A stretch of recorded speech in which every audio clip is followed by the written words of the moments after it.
Bueno, queridas amigas y amigas, en este programa de actualidad con Alexis Ortiz por Bienvenido Venezolanos TV, vamos a conversar, ustedes lo verán, con Adriana Meneses, quien nos va a hablar de la recuperación de la memoria histórica y del patrimonio cultural venezolano, un programa muy interesante. También conversaremos con Ricardo Brown, uno de los periodistas cubanos más veteranos y con más experiencia, con más protagonismo en la noticia contemporánea. Y el tercer invitado es Carlos Alberto Montaner, el escritor y periodista cubano también, un intelectual de los más lúcidos entre los escritores contemporáneos de Latinoamérica y el columnista más leído, el columnista de lengua hispana más leído en el mundo. Y si les gusta este programa, no se olviden de suscribirse a nuestro canal.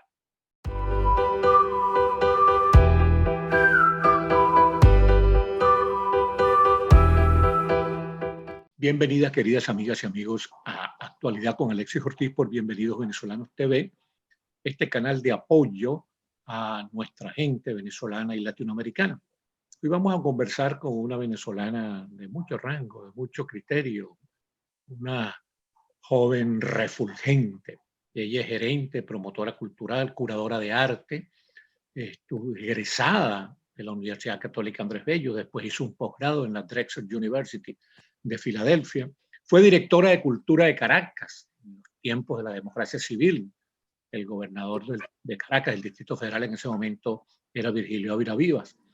Y fue algo muy importante, ella es directora fundadora del Museo Jacobo Borges, ese gran pintor venezolano figurativo. En la actualidad, ella dirige la Fundación Venezuela, que es una fundación que está dedicada al rescate de la memoria y de los recursos del patrimonio artístico venezolano. Estamos hablando de Adriana Meneses Inver. Bienvenida, querida Adriana. Gracias, Alexis, por tenerme acá en este espacio tan maravilloso. Bueno, después de todas estas cosas maravillosas que has dicho, yo no dirijo allá en Venezuela, sino formo parte del proyecto de rescate de la memoria, que es un trabajo que se viene haciendo hace varios años, Sí. de inventario y se han hecho una cantidad de talleres para rescatar el patrimonio tanto en Venezuela como se hicieron algunos en República Dominicana, e inclusive se inició un proyecto acá en Miami, que es justamente el inventario y rescate del patrimonio. Eso es importantísimo, Adriana, en estos tiempos, sobre todo cuando el país padece una narcodictadura tan devastadora como la que vivimos en este momento, que entre las cosas que ha devastado está la cultura. Realmente es increíble el daño que le ha hecho la narcodictadura a la cultura, al arte venezolano, a la artesanía, a todo, a la memoria histórica, al patrimonio nacional. O sea que el trabajo que ustedes están haciendo en ese sentido es sumamente encomiable. Sí, bueno, es importantísimo realmente lo que tenemos, lo que nos queda, lo que uno recuerda es justamente estos símbolos, no solo las obras de arte, sino todo lo que se considera patrimonio, porque el patrimonio va mucho más de las artes visuales, y son las tradiciones, es todo lo que nos forma y nos hace ser venezolanos en nuestro caso. Eso es muy importante lo que estás diciendo, porque hay realmente una concepción, digamos, antropológica de la cultura, en la cual la cultura es todo lo que las realizaciones humanas, no solo las artes plásticas, no solo la cultura artística, sino todo lo que son expresión del ser humano venezolano en este caso. Y entonces Nosotros, dedicarse, perdón, adelante. que cuando nosotros comenzamos el Museo de Jacobo Borges, el Museo del Oeste de Jacobo Borges, la frase que pusimos en la entrada fue una frase de Joseph Beuys, que es: todo hombre es un artista. Y es la idea de que la creación y la cultura realmente son todas las expresiones creadoras del ser humano. No, y en ese sentido, Jacobo Borges era un representante cabal de ese concepto, porque Jacobo Borges fue un artista plástico de muchísimo rango, de muchísima importancia, Bueno, pero, sigue. pero también fue un hombre comprometido con otras tareas, incluso fue un hombre muy comprometido con la política y después con el rescate de la democracia venezolana. O sea que ese concepto de ustedes es muy atinado. Así es. Bueno, Jacobo sigue siendo realmente, no sé si has visto lo que ha venido creando durante la pandemia, que justamente no teniendo sino unos papelitos y unas tijeras, él ha creado una serie de videos que se pueden ver por las redes sociales, que es increíble, de verdad es impresionante las posibilidades de que Jacobo no para, su cabeza no para, Sí, gracias a Dios. la verdad es que es un hombre de una gran genialidad, un venezolano muy, pero muy creativo. Yo hace unos años viví una tarde muy grata con él y su esposa aquí en Miami, que me los encontré por casualidad y fue muy emocionante para mí poder compartir con un artista de esa jerarquía. Ahora fíjate tú, mi querida Adriana, una cuestión que me importa mucho conversar contigo. Precisamente una de las figuras más emblemáticas de la cultura venezolana en general, no solo de las artes plásticas, sino de la cultura venezolana en general, por su trabajo como periodista, como escritora, como defensora de los derechos humanos, fue tu madre, Sofía Inver. Entonces, si alguien sufrió la ferocidad represiva de la narcodictadura, fue Sofía Inver. Incluso la narcodictadura llegó a la superlativa necedad de quitarle el nombre de Sofía Inver al Museo de Arte Moderno de Caracas, creado y desarrollado por ella como un modelo mundial. ¿Qué han hecho ustedes en la dirección de esa dirección de rescate del patrimonio nacional y de la memoria histórica para la reivindicación de Sofía Inver? Bueno, se han hecho una serie de cosas con Arts Connection, que es como la fundación paraguas que nos tiene a todas estas fundaciones. Una de esas organizaciones, además de allá en Venezuela, es, es Maxi, que se llama así exactamente, Maxi. Y que es como parte también de ese rescate, si Dios quiere algún día que vuelva el nombre al museo. Bueno, Aunque no, eso no debemos dudarlo. Ese museo se volverá a llamar Sofía Inver cuando rescatemos la democracia, porque eso es un acto de justicia. Perdona que te interrumpí. así es. Bueno, hicimos un homenaje hace 2 años en Pinta a mi mamá. Se ha estado digitalizando el archivo y se está trabajando justamente para que eso quede que ya está digitalizado, quede como parte de los archivos de la Universidad de Miami. Estamos trabajando, bueno, tenemos lo del canal YouTube con los programas de televisión. La Universidad Católica, que eso lo coordinó Marcelino Bisbal, hace más de un año sacó nuevamente Yo la Intransigente, que, bueno, ha rodado poco por el tema de la pandemia, que realmente ha parado muchas cosas, pero ya está publicado y como parte de las ediciones de la Universidad Católica. Y se están haciendo una serie de proyectos para publicar las cartas, para que se conozcan, bueno, están todos los documentos, bueno, los documentos inclusive desde los años 40 del trabajo que se venía haciendo de promoción de ciertos artistas, principalmente cinéticos, el caso de Basarelli, de Herban, todo eso lo hemos estado desarrollando en estos años. ¿Y qué se ha hecho, chica, para rescatar las obras de arte que han sido sustraídas, incluso algunas que se dicen robadas, otras deterioradas? Eso es algo realmente desmoralizante, cómo han tratado al Museo de Arte Moderno, de Arte Contemporáneo de Caracas, la narcodictadura. Bueno, por parte de nosotros como institución, se estaban haciendo, bueno, ya llamadas, nos hemos acercado para realmente ver qué es lo que estaba pasando, cuáles han sido los procesos, realmente qué está pasando con las obras, que no sean simples chismes o rumores, sino así, saber a ciencia cierta en qué estado están las obras. Tengo entendido que a raíz de la sustracción de 2 obras de papel, una tinta y una gráfica hace pocos meses, de la institución se hizo un inventario. Desconozco, de verdad, realmente desconozco en qué proceso del inventario están.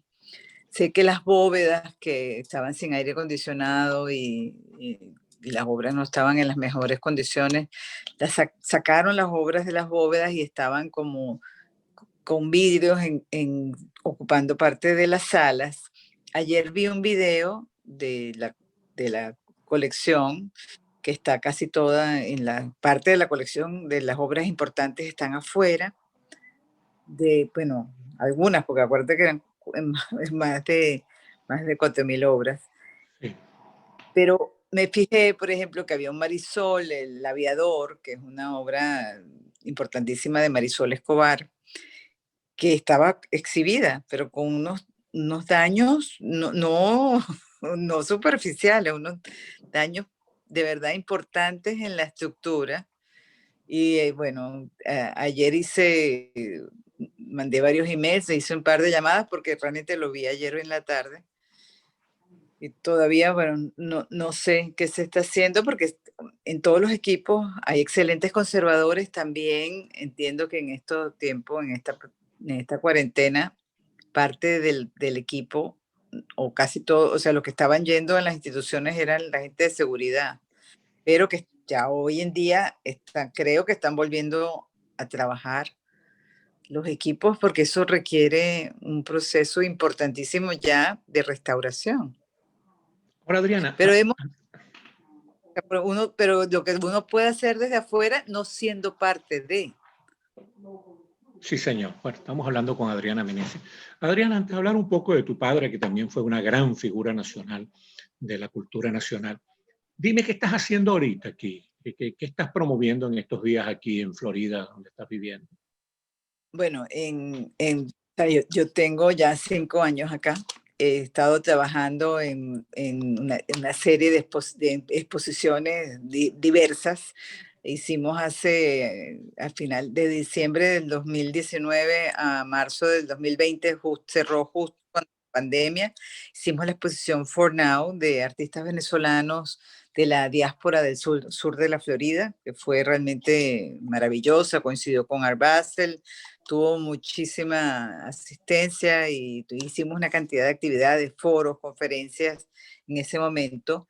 Ayudé a producir la exposición Visados con David Vitán y el Consulado de España en Miami, que es justamente de todo el proceso, de lo que vivieron ciertos diplomáticos españoles que ayudaron realmente de manera contundente, pero que de verdad menos conocida, a los judíos durante la Segunda Guerra Mundial. Cómo les sacaron pasaportes, cómo los fueron sacando, Sí. que son historias que no se conocen, pero son realmente muy importantes y esa exposición se hizo virtualmente también desde la página web del Museo de Coral Gables. Y, y bueno, ahí hemos estado trabajando con artistas venezolanos y cubanos, no, no todos residenciados en Miami, Claro. con distintas muestras de arte contemporáneo. Y he estado, bueno, trabajando muchísimo en lo que es el legado tanto de mi mamá, de mi papá y por supuesto de Carlos Rangel. Sí, señor. Carlos Rangel, en estos días escribió un artículo sobre Carlos Rangel. Eso es un venezolano también extremadamente lúcido, una de las grandes figuras del pensamiento venezolano de las últimas décadas.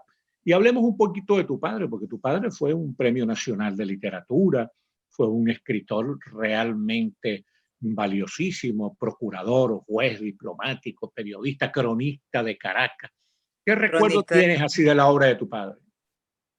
Bueno, Guillermo yo Meneses, recuerdo, el Guillo Meneses le decía. yo recuerdo, bueno, por supuesto, mi papá murió cuando yo tenía 19 años. Viví muchísimas cosas con él. Recuerdo viajes al interior, mi papá siempre cantando las canciones típicas de venezolanas, pero además él nos llevaba muchísimo al Consejo Municipal. Entonces, Okay. bueno, recuerdo la Plaza Bolívar, en Las Perezas, de pasar las tardes ahí y ese amor por Caracas, que de verdad es increíble que él nos logró transmitir a mis hermanos y a mí, que tenía, él adoraba Caracas. Y bueno, está ese libro de Caracas tan hermoso, Sí, que señor. hizo en el año 67 por los 400 años de Caracas, que bueno, se ha intentado, lo que pasa es que no es el momento ahora, pero en algún momento lo haremos, si Dios quiere, es eso, volver a publicar el libro Sí, de él tiene, Caracas. y además, aparte de sus trabajos sobre Caracas, él tiene dos de las obras más representativas de la literatura venezolana del siglo XX, que son La balandra Isabel llegó esta tarde y la novela Campeones, que incluso han sido llevadas Sí, al cine y a la televisión. sí, bueno, y está el falso cuaderno de Narciso El falso cuaderno Espejo. de Narciso el- Espejo, sí, señor. No, Realmente mi no, papá tiene una literaria extensa y nos han pedido de diversas editoriales reeditar algunas de las obras, inclusive, bueno, estamos en conversaciones para reeditar los 10 cuentos, que cuando se cumplieron los 100 años de su nacimiento, se hizo una edición con la Universidad Central de Venezuela, muy bella, que sí, señor. la dio el Banco Caroní. Bueno, esta es Adriana Meneses, eh, promotora cultural venezolana, quien tuvo la buena fortuna de que en su vida estuvieron presentes tres venezolanos de lujo: Sofía Inver, Guillermo Meneses y Carlos Rangel. Muchísimas gracias, Adriana, que Dios te guarde y la Virgen del Valle. Amén. Gracias a ti, Alexis. Y muchísimas gracias a ustedes, queridas amigas y amigos, por su atención. Ya regresamos. Bueno, aquí continuamos, queridas amigas y amigos, en Actualidad con Alexis Ortiz por Bienvenidos Venezolanos TV, este canal de apoyo a los venezolanos y nuestros hermanos latinoamericanos. Hoy vamos a hablar con un latinoamericano muy, pero muy respetable, una persona cuyo trabajo yo respeto y admiro mucho. Él es periodista, eh, se graduó, nació en La Habana y tiene muchos años en los Estados Unidos, se graduó en la Universidad de Hartford, en Connecticut. Ha trabajado, bueno, tiene una carrera como periodista realmente impresionante, deslumbrante. Trabajó con CBS, o sea, CBS, con HBC, con HBC, con Telemundo, con Univisión, con Radio Única. Es difícil conseguir un medio donde él no haya trabajado, y actualmente es una de las figuras relevantes de una emisora muy sintonizada en el estado de la Florida, que es Actualidad 1040M. Nos estamos refiriendo al periodista Ricardo Brown. Bienvenido, Ricardo. Qué grato tenerte en este programa, porque realmente tú eres para mí un modelo de periodista positivo. Gracias por haber aceptado nuestra invitación.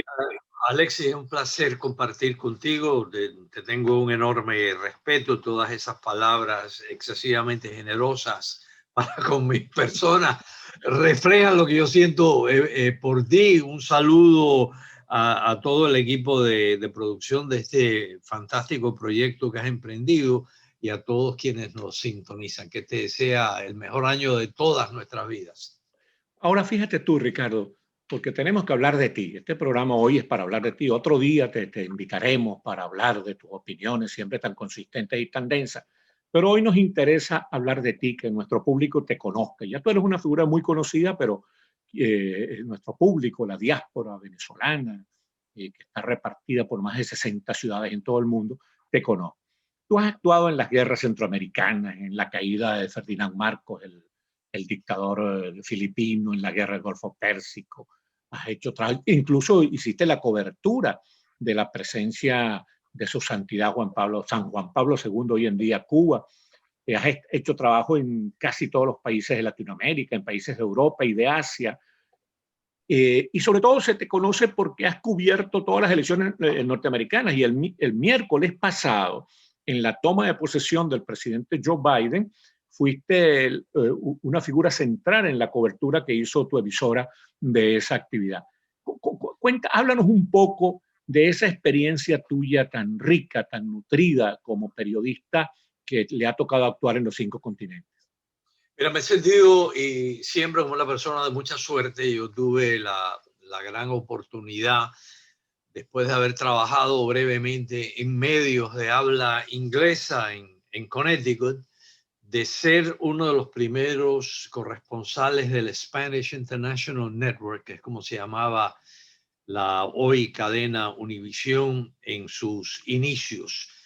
Entonces vine, creo que Guillermo Descalzi, un excelente corresponsal, periodista, fue el primero. Yo fui el segundo, el presentador del noticiero en aquel tiempo era un señor que se llama Guillermo Restrepo, un ilustre colombiano.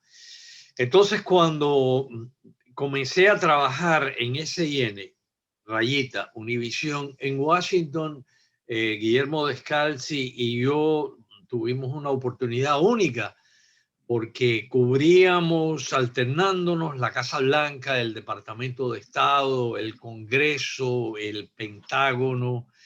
Verdaderamente yo creo que es una experiencia que no se puede repetir, esa oportunidad. Posteriormente, la sede del noticiero SIN se mudó para Miami, porque se presentaba desde Washington. Y a mí me asignaron a Miami para ser un corresponsal itinerante en América Latina. Resultó que fui un corresponsal itinerante prácticamente en todo el planeta, porque como acabas de contar tú, estuve en muchísimos lugares de Europa, cubrí el colapso del gobierno de Ferdinand Marcos en las Filipinas, algo que yo nunca me hubiera imaginado cuando comencé a trabajar de periodista que sería posible. Estuve 6 semanas en la República Filipina.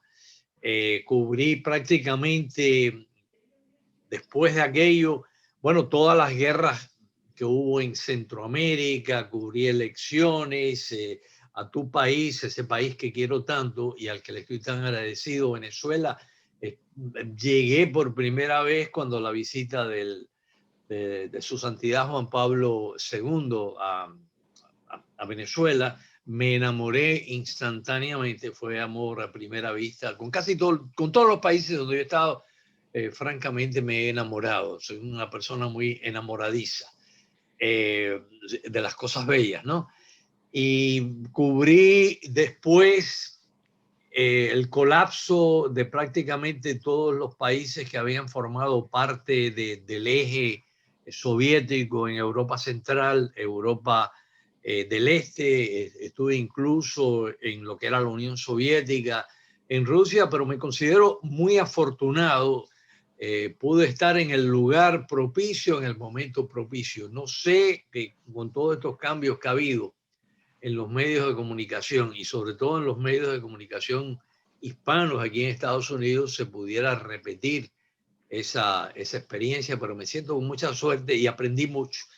Y Alexis, una de las cosas que aprendí es que, lo repito, en cada uno de los países, en todo el mundo donde pude pisar tierra, vi algo positivo, gente decente, cultura, honor, historia brillante, pero me gustaba mucho regresar también a Estados Unidos y con el tiempo le he tomado más y más cariño, sin hacer comparaciones con otros países, ¿no?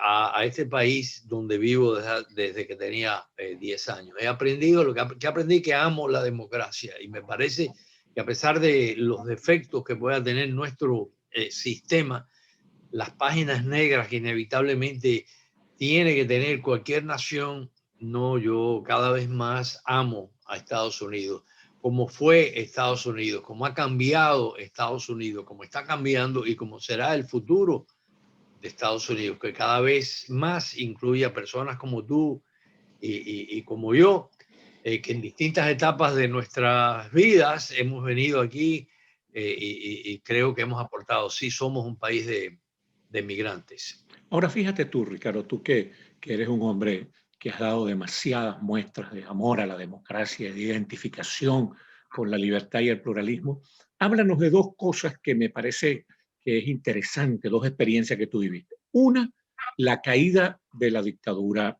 de Marcos en Filipinas, considerando que Filipinas es un país que tiene de alguna manera una sedimentación hispánica también. Y luego, por favor, háblanos un poco de tu experiencia de un momento muy importante en la historia latinoamericana, que fue la visita de su santidad Juan Pablo II a Cuba. Mira, llegué a Filipinas y esperábamos estar un breve tiempo. Llegamos creo que 10 días antes de las elecciones. Se prolongó aquella cobertura durante 6 semanas porque... ¿Con quién estabas trabajando en ese momento? Con Univision.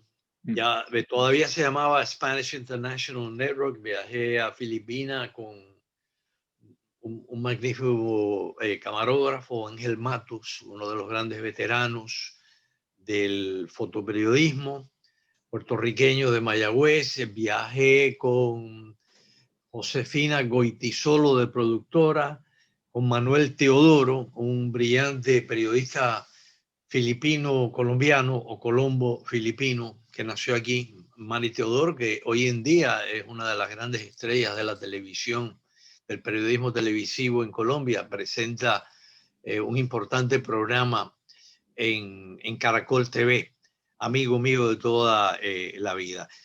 Nos quedamos porque se prolongó aquello, me emocionó muchísimo cómo el pueblo filipino, de una forma valiente pero pacífica, exigió y logró que se respetara la voluntad. Marcos, que en su momento había sido, Ferdinand Marcos, una figura admirable, creo yo, fue uno de los dirigentes de la resistencia filipina contra la ocupación japonesa. Era un hombre muy inteligente, Marcos, era un abogado constitucionalista, pero lamentablemente... Se recuerda también, Ricardo, a su esposa, que era una mujer muy atractiva, ¿no? Una mujer muy atractiva. Imelda, creo que se llamaba. Imelda Marcos, muy aficionada al calzado femenino. Tenía una colección, yo vi la colección, porque pude entrar al palacio, el bellísimo palacio de Malacañán.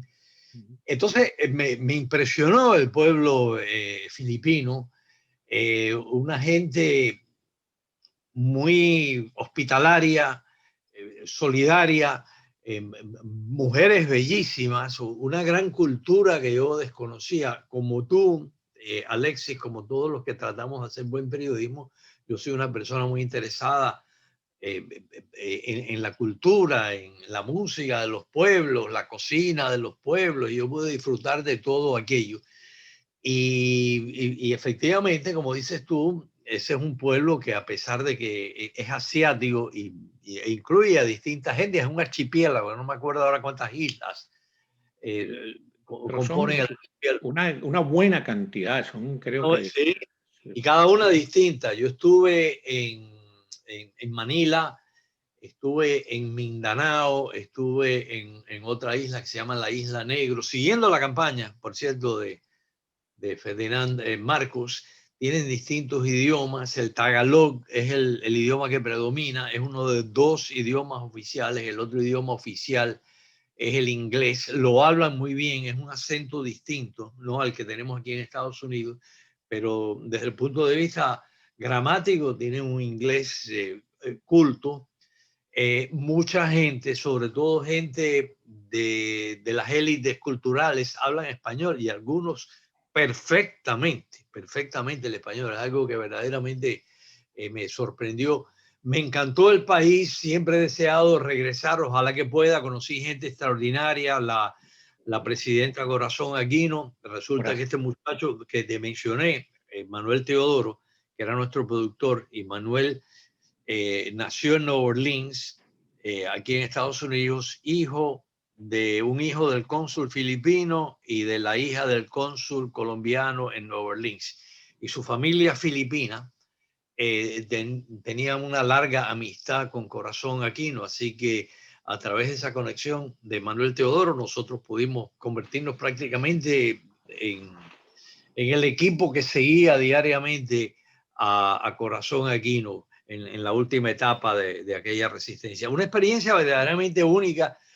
Conocí a un hombre extraordinario, el cardenal Jaime Sin, que era el arzobispo de Manila, de ascendencia china. Hay una comunidad china bastante grande en la República Filipina, como ocurre en muchos países de Asia, ¿no? Que siempre hay una comunidad china muy próspera y muy influyente. Me quedé encantado y quedé convencido más de lo que estaba de la necesidad de luchar por la democracia. Sí, señor. Y en ese convencimiento que tú lo has mantenido como una bandera irrenunciable, ¿cómo percibiste con tu presencia allí el impacto que causó la visita de San Juan Pablo II a La Habana? Mira, hacía mucho tiempo, yo salí de Cuba de niño, en los años 60. Pude regresar a Cuba como periodista, es un cuento larguísimo, en el 1980. Ya yo trabajaba de periodista, soy más viejo que Matusalén. Periodista muy joven en aquel tiempo, pero pude entrar como productor de televisión para una cobertura deportiva que hizo el canal de habla inglesa donde yo trabajaba. Pero entonces no había regresado a Cuba. Estuve en aquella ocasión 10 días en Cuba, poco antes de que ocurriera el éxodo del Mariel. Estuve en enero. Los acontecimientos en la Embajada de Perú en La Habana ocurrieron, si mal no recuerdo, tarde en marzo, principios de abril. Yo había estado en enero y te cuento que en aquella primera visita a Cuba, después de una larga ausencia, sí se notaba que había gran descontento con la dictadura castrista, a pesar de que la situación económica no era tan grave como la que hubo y todavía continúa después de aquello.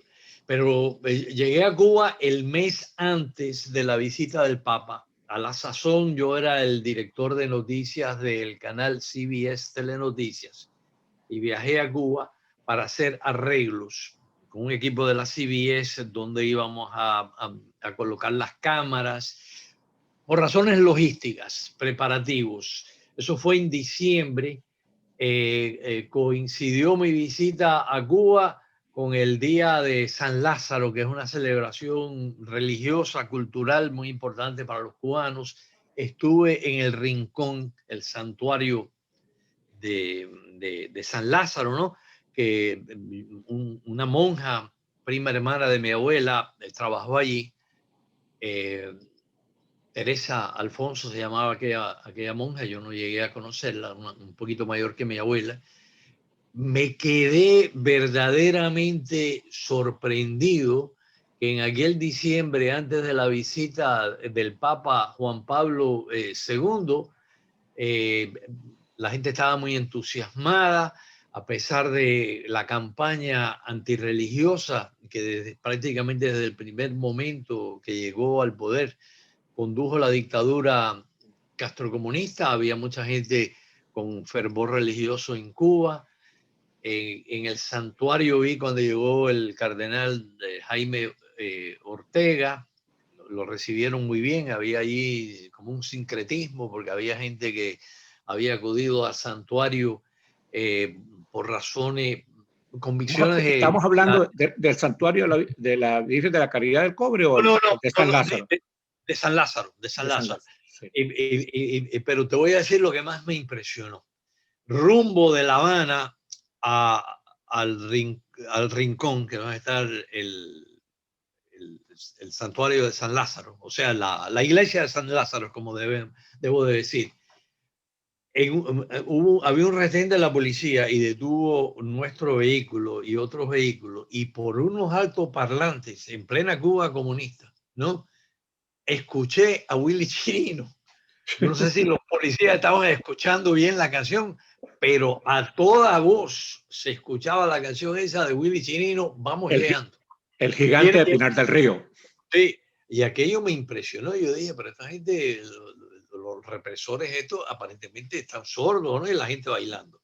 Me pareció un milagro de San Lázaro aquello de que se escuchara Willy Chirino en Cuba, en presencia de la policía castrista, con gente bailando.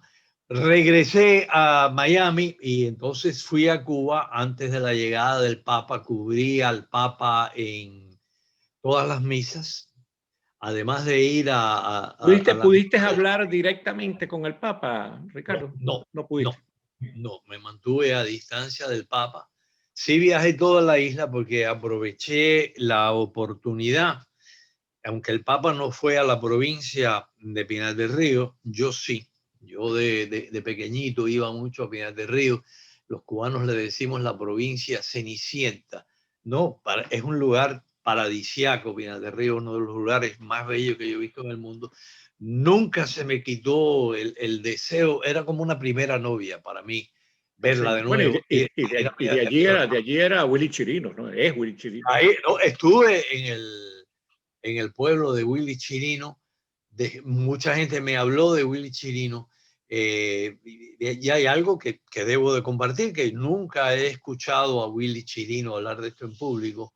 La gente del pueblo de Willy Chirino, de Consolación, me hablaba de cómo Willy Chirino siempre ayudaba a la gente de ese pueblo, a los que han llegado al exilio y a los que permanecieron en Cuba. Estuve en lo que en Cuba le dicen un paladar o una paladar, lo dicen de las dos maneras, ¿no?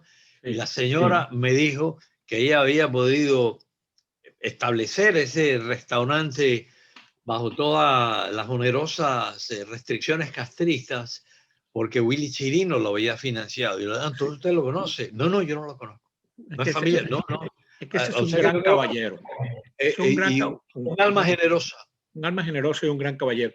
Ricardo, fíjate tú, chico, yo estaba tan embelesado escuchándote que no me di cuenta que se nos acabó el tiempo. Nos atropelló el tiempo. Pero mira, tenemos que seguir esta conversación en las próximas semanas, mi hermano querido. Yo te voy a llamar para eso. Con muchísimo gusto, Alexis, un placer y mucho éxito en este proyecto. Y ojalá que algún día podamos hacer conversaciones como esta en La Habana y en Venezuela. Sí, tú en Caracas, yo en La Habana. ¿Qué te parece? Sí, señor. Dios y la Virgen del Valle y la de la Caridad del Cobre mediantes. Muchísimas gracias a Ricardo Brown, un emblema del periodismo contemporáneo hispánico. Y muchísimas gracias a ustedes, queridas y amigas. Bueno, volvemos. Muchísimo abrazo para todos. Bueno, queridas amigas y amigos, seguimos aquí en Actualidad con Alexis Ortiz por bienvenidosvenezolanos.com, este canal de promoción y apoyo a nuestra gente venezolana y latinoamericana. Hoy vamos a hablar precisamente con uno de los latinoamericanos más brillantes, más provechosos que nos ha tocado conocer en la vida nuestra, que ya es bastante larga. Se trata de Carlos Alberto Montaner, periodista, escritor. Como periodista, como columnista de prensa, es el columnista hispano más leído, según la gente que le toca medir esas cosas. Carlos Alberto Montaner es cubano, tiene la nacionalidad también española y norteamericana, es uno de los grandes voceros del pensamiento liberal contemporáneo internacional, incluso llegó a ser el vicepresidente de la Internacional Liberal. Carlos Alberto es una persona muy grata para conversar, porque además es un hombre cultísimo, un hombre con mucho sentido del humor, y siempre es gratísimo conversar con él. Bienvenido, Carlos Alberto Montaner. Muchas gracias, Alexis. Bueno, Carlos Alberto, vamos a aprovechar, dime para ver, que te interrumpí. No, gracias por esa presentación llena de mentiras, pero no importa. Bueno, cuando se trata de los amigos, mentir es un pecado venial, no es mortal, según nuestra valoración católica. Claro. Fíjate tú, hay que aprovechar que tú eres un hombre informado y muy despierto para que nos digas cómo ves tú, cómo te imaginas tú que va a ser la relación del nuevo gobierno del presidente Joe Biden, el nuevo gobierno norteamericano, con Latinoamérica, con el hemisferio en su conjunto. Hombre, yo creo que en el caso de Venezuela está bastante claro lo que van a hacer. Lo que van a hacer lo ha dicho el canciller nombrado por Biden, y es permanecer apoyando a Guaidó y apoyando a la oposición. Yo me imagino que eso que fue digamos, una trampa del trumpismo, finalmente le ha servido mucho a Biden, porque no tiene que tomar decisiones. Por ejemplo, lo que tiene que hacer en el tema del terrorismo cubano es entregarle ese documento a una junta que va a estar meses y meses examinándolo, y mientras tanto no va a haber ningún tipo de movimiento, porque no lo puede haber. Sí, ahí hay una cuestión interesante, ¿no? Y es que había muchas dudas. En la campaña electoral se habló muchísimo de que Biden, sobre todo aquí en Florida, Biden tenía gente muy simpatizante de las narcodictaduras y del comunismo cubano y eso, pero ahora, entonces había dudas acerca de si esa política del reconocimiento a Juan Guaidó y a la Asamblea Nacional Venezolana, de señalamiento a la dictadura cubana como promotora del terrorismo, que esa política iba a cambiar y se iba a suavizar, que Biden se iba a presentar con una posición blandengue, pero realmente todo lo contrario, una posición muy contundente, tanto de Biden como de su canciller, el señor Blinken. El señor Blinken, bueno, por supuesto que el señor Blinken debe haber conversado de todas estas cosas con Biden y con la vicepresidente Harris. Kamala Harris, porque yo creo que los dos están en la misma posición de tener una postura firme frente a las narcodictaduras y frente a lo que equivocadamente se dijo en la Florida, sobre todo en Miami, de que eran tipos blandengues y que iban. No, eso no es verdad. No va a ocurrir así. Ahora fíjate tú, ya más o menos está claro que el gobierno democrático y moderado, porque Biden y la señora Harris son gente bastante moderada, que ellos van a seguir una línea contundente contra las dictaduras de Venezuela y Cuba. Pero hasta ahora no ha habido ninguna información sobre Bolivia y Nicaragua, que es muy interesante también, porque son dos casos que nos preocupan muchísimo. ¿Tú has escuchado algo de cómo va a ser la posición con ellos? Yo me imagino, de acuerdo con el tipo de información que me ha llegado sobre Cuba y sobre Venezuela, que el trato dado a Nicaragua va a ser más o menos lo mismo. En cuanto a Bolivia, no sé, porque Bolivia es una especie de patito feo, donde nadie sabe nada de lo que ocurre en ese país. Y el ejemplo de lo que ocurrió recientemente, que salió electo este señor, el delegado de Evo Morales. Evo Morales, confunden aún más a las personas. ¿Y Pero cómo yo, ves? sí. No, continúa, por favor, que te interrumpí.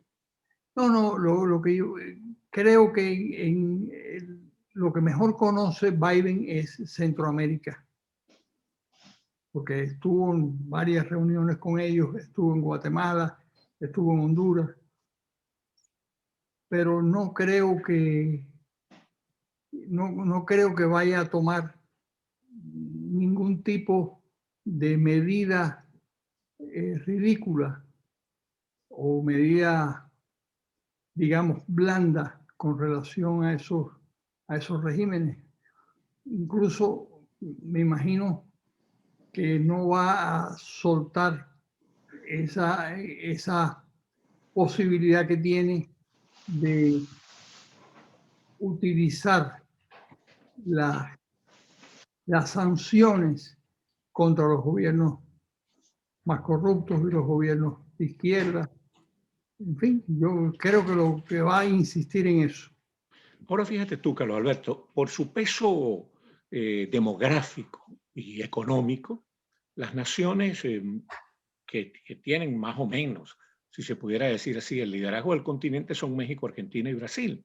Claro. México, Argentina y Brasil son en este momento tres países gobernados por el populismo. Populismo de izquierda en el caso de México y en el caso de Argentina, y el populismo de derecha en el caso de Brasil. México tiene una posición francamente hostil a los Estados Unidos y sobre todo al pensamiento que más o menos es el pensamiento del presidente Biden. Argentina está derivando hacia que el gobierno está cada vez más controlado por la señora Kirchner y cada vez el señor Fernández pareciera tener menos control de la situación. Y en el caso de Brasil, el señor Bolsonaro es realmente un populista de derecha que tampoco garantiza un funcionamiento cabal de la democracia como el escenario de la libre competencia política y económica y sobre todo el escenario de la división de los poderes, del imperio de la ley. ¿Cómo ves tú esta situación de estos tres países que deberían marcar la pauta en el hemisferio?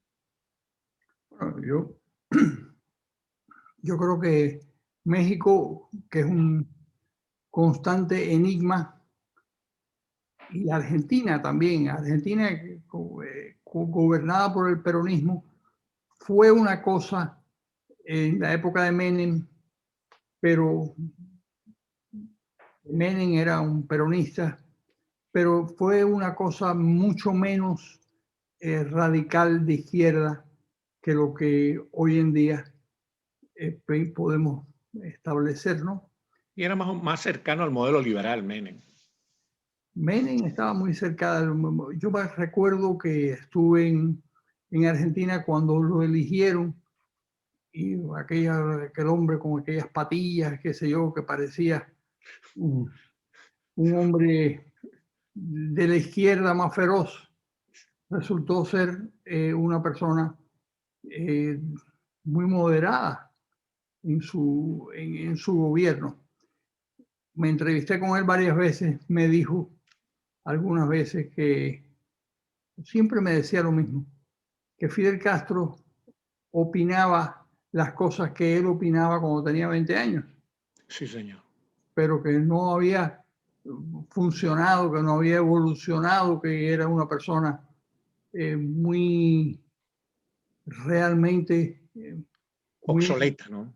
obsoleta y evitable, ¿no? Eso recuerda, Carlos Alberto, la frase famosa de Winston Churchill, que es el que a los 20 años no es socialista no tiene corazón y el que a los 40 años sigue siendo socialista no tiene cerebro. Sí, claro. Así es, así es.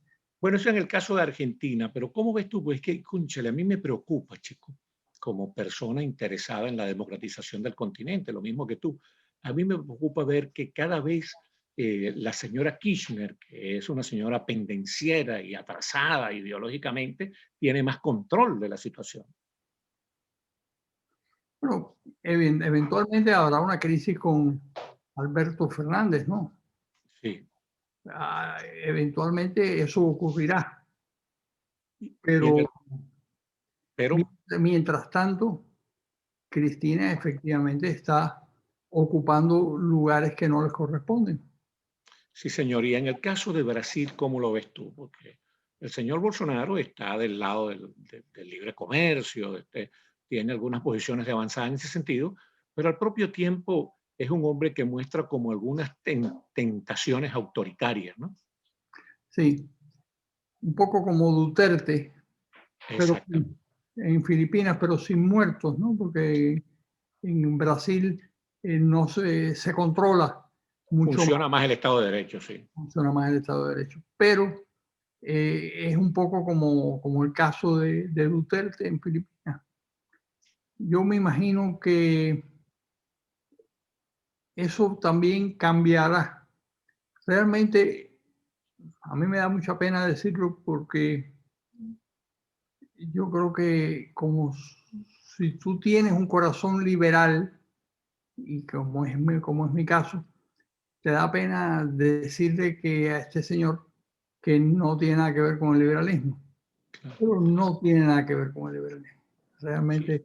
Porque el liberalismo es realmente una tendencia que parte de la comprensión del otro y de la tolerancia del otro, y no, ahí no hay nada de eso. Sí, señor. Y con respecto a la intromisión cubana en la política colombiana y el empeño en alterar el proceso electoral colombiano que está por venir, ¿cómo evalúas tú eso?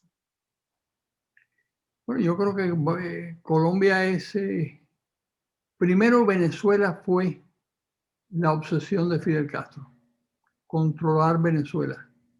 Una vez que se controla Venezuela, yo me imagino que lo que quieren los descendientes de Fidel Castro es controlar Colombia.